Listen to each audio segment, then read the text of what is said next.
Hello and welcome to a very special podcast edition from the Marine Conservation Society. My name's Catherine and I'm their Scotland Conservation Officer, and a couple of weeks ago I was lucky enough to travel to the beautiful Isle of Mull to do a beach clean with three fantastic schools. We were there with Ulva Primary, Dervig Primary and Lochhead, all from the Isle of Mull. And they've been doing beach cleans with MCS for quite a while now. They've been going down to their local beaches, doing the cleans, but also taking part in our surveys and getting that all-important data back to us as well. We had a few new friends join us on the beach as well. We had the team from the Beluga 2 Greenpeace ship who's now touring around Scotland looking at the issue of ocean plastics. And they were really excited to meet the pupils from the primary schools and to actually get trained up themselves into how to do these Beachwatch surveys. So we all met on the beach a couple of Mondays ago on the Isle of Mull, and the kids took them through their paces, showed them how to mark out the beach, how to complete the survey forms, and even how to sort the litter into what could be recycled and what couldn't from the beach as well. We were also joined by Michelle from City to Sea. So after we did the beach clean, we all headed back up to Ulva Primary School, where we did a little bit of an afternoon of workshops where we were learning a lot from MCS, from Greenpeace and from City to Sea. But then we handed it over to the kids, and they were then teaching us a lot as well. So enjoy a few snippets from our day, and good luck to all the Mull Primary Schools who are taking part in Beachwatch. We really couldn't do this project without you. And good luck to Greenpeace as well on the rest of your surveys. You've had the training from some of our proper experts, and we look forward to seeing the results soon. Okay, so first up is a little snippet from the fantastic presentation given by Frank, who's been working for Greenpeace for over 28 years and has a whole host of experience to share with the kids. So here's a little snippet from his presentation, and then you can imagine there were lots of questions afterwards for him. And we're doing it really in collusion with lots of different groups, specifically MCS. We're all driving towards the same goal, reducing plastics massively. And the thing about the impacts of plastic pollution are really quite heavy. And have a look at that bird. That's a baby albatross. It's a bit hard to see in this slide. Its whole tummy is just full of plastics. And so what happens is it saw plastics on the ocean, thinking it's food, and it eats a little bit, and then it eats a little bit more. And the more plastic it gets inside, the less room there is for food. Exactly. And so it's hungry, it gets really hungry, it starts eating more. And of course she starved of lack of food because her tummy was full of plastic. So after hearing Frank's presentation on the huge impact that marine litter, especially plastic marine litter, is having on our beautiful and incredible marine wildlife, everything from our whales and dolphins to our basking sharks, all the way down to the small creatures at the bottom of the food chain, the pupils were really keen to find out what else above the beach cleans they're doing can they do to help stop this plastic getting into the ocean. So we then asked Michelle from City to Sea to do a small presentation on some other little actions that the kids could take to stop some of this plastic entering the ocean in the first place. Now, I bet you know about the 3 R's, don't you? No. Reduce, reuse, recycle. Refuse, less, reduce, reuse, recycle. That's right. Reduce, reuse, recycle. Now, so see how that works? Reduce, reuse, recycle. Right at the bottom is recycle. So there's another one we could put at the top, which is refuse. You want to know what refuse means? Yes. Refuse means something? Yeah. Yeah? No. Now, guys, can you guys say no? No. No. No. Go on, can you say it louder? No. You maybe need to add a thank you on the end. No. So when there's something comes along, like a plastic straw or a plastic bottle, you could actually say No. thank you. Yeah, you could say it louder. No, thank you. No, thank you. A wonderful, easy message for not just the kids, but all of us to take away from Michelle's presentation there. That first R of refuse. So the next time that we go out, have a think about what you're buying. Is it wrapped in plastic? Is it made of plastic? Do we need it? Is there an alternative? And maybe start saying no, thank you. It's something that I'm going to be doing a lot this month in June while taking part in the MCS Plastic Challenge. And the kids are definitely up for using their no, thank yous for that as well. See if you guys can give it a go. So we then had about an hour left of the day, and we handed it back over to the pupils to decide what their next steps were. What were they next going to take on to tackle marine litter? And this was all their idea. They wanted to put together a podcast to get their message out from the Isle of Mull across the country, who knows, even across the world, to let people know what they've learned and what we can all be doing to stop this tide of plastics in our ocean.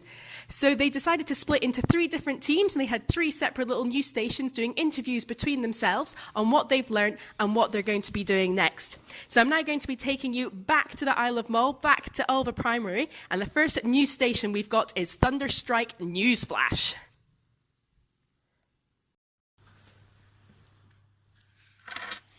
So, Ashley, why do you do these beach cleans? We do beach cleans so we can save animals from not eating rubbish and plastic and that. Because on the internet there was a bird and they had found that it had been eating plastic, and when it eats the plastic its tummy gets all full and it dies of hunger. And I've heard that you do a survey for the Marine Conservation Society. Why is the survey so important? Well, it's so important because so we can show the government and show how much plastic is on the shores, so they can somehow stop people throwing plastic out of the boat and bins. Fantastic. Thank you much from Ulva Primary. We'll cut to adverts and we'll be joining some more of the team in Ulva back very soon. So don't go away. So a fantastic interview by the Thunderstrike News Flash team there. The data that they're collecting is so important. We do share it with the Scottish Government, with the UK governments, with other stakeholders such as water companies, so they can see where the real issues are and we can get those policy changes, get those big structural changes we need to stop the litter getting there in the first place. So I couldn't have said it better myself. So we're now going to head over to the next news team, and bringing you some information is the Ocean Update team from Ulva Primary.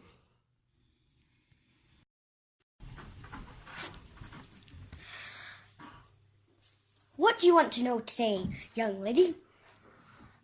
What have you been doing? Well, I'll ask this young gentleman here. So what have you been doing today? We've been tidying this beach in a terrible mess of plastic. And what other things do you pick up? Well, we usually find bottle tops. Mostly we find bits of kinked green fishing net. That is very interesting. Now back to you. What other things do you want to know? How do animals die sometimes on the beach? So, this young lady wants to know why these animals are getting affected by this plastic, these bottle lids, this rope. It's because they think it's food. And the same with turtles. They think plastic bags are jellyfish. Well, that is something that we all have learned today.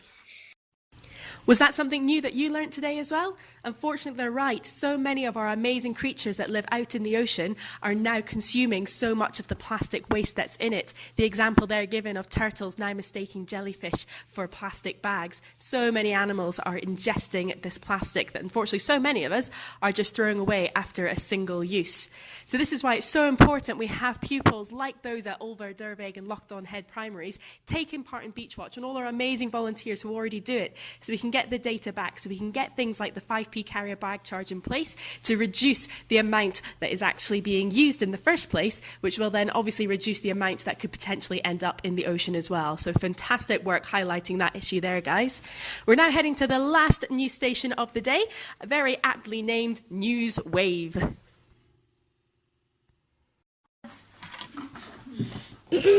Hello. Today I am with the TV star Arwen and Normal Nuria. So, TV star Arwen, what have you been doing today? Today we have been doing beach cleans at Kilninian Beach because it's in a total mess. Normal Nuria, why do you do beach cleans? We do beach cleans to try and clear as much of the shores as possible so as we can help animals not die. Great, Normal Nuria, very normal. So now TV star Arwen, I must ask, what happens to the plastic when fish eat it? Well, basically the fish eat it and we might catch it in our nets and then we'll eat it for fish and chips and then we'll probably end up dying because of the plastic inside it. Does plastic ever dissolve, Normal Nuria? No. Well, that's a very great answer. A very dramatic radio interview from Newswave there. And although we don't know the implications of plastic in the human food chain, the pupils and I agreed that it can't be good. So this is why, not just for our wildlife, not just for our beaches, but for ourselves and for our children and for our great-grandchildren, we want to make sure that all this plastic is out of the ocean and no more is entering into it. So ultimately, it doesn't even end up on our plates, let alone inside some of the most amazing creatures we all know and love out in the ocean. And that brings us to the end of this special edition of the Marine Conservation Society podcast. A huge thank you goes out to Janie, our wonderful Sea Champion volunteer, for coordinating the day and making it all happen. A huge thank you to all of the pupils and all of the teachers from all the primary schools, including Ulva, Dervig and Lochhead on the Isle of Mull, for making it all happen and for training up our new Greenpeace volunteers. Thank you to Greenpeace themselves for coming along, taking time out of their Beluga 2 voyage, and also for carrying on their learning and taking those surveys elsewhere on their voyage. And we're all very interested to see what else you're going to find out. Big thanks to Michelle for coming from city to sea and letting us all know it's okay to say no thank you to plastics. And on that, it's now the month of June, so sign up to the Plastic Challenge running by MCS and see how much single-use plastic you can say no thank you to. Thanks to everyone for listening. We hope you've enjoyed it. Any questions, get in touch with us, get in touch with the kids, and help us spread their message far and wide. And let's get everyone down to their beach helping fight the battle against marine plastics.